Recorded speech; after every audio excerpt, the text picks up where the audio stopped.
Welcome. Let's start the interview.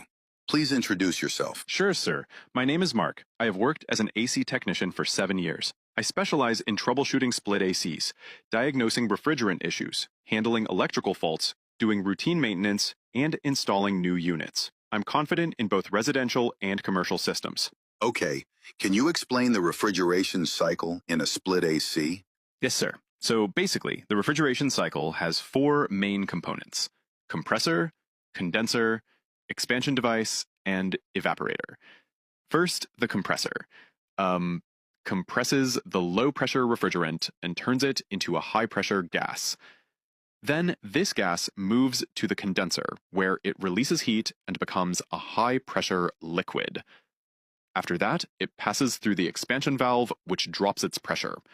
Finally, it enters the evaporator coil, where it absorbs heat from the room and becomes low-pressure gas again. And this loop keeps repeating. Good. So tell me, how do you check refrigerant levels accurately?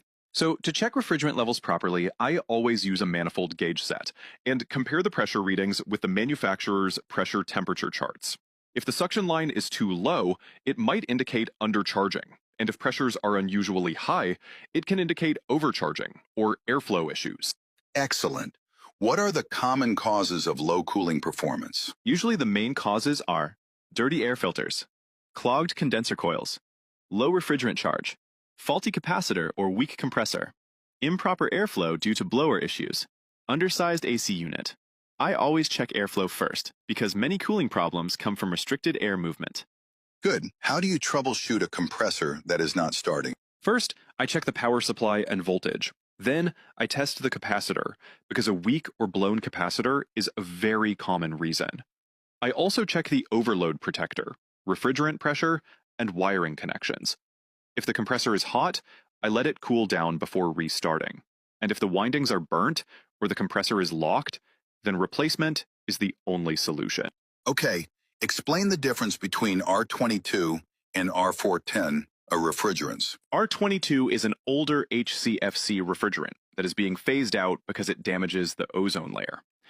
R410A is an eco-friendly HFC refrigerant with higher pressure and better efficiency.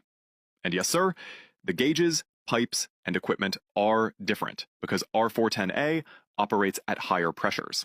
What safety precautions do you follow while handling refrigerants? I always wear gloves and safety goggles. I avoid releasing refrigerant into the atmosphere, so I use recovery machines. I store cylinders upright, check for leaks with soap solution or electronic detectors, and make sure the room is ventilated.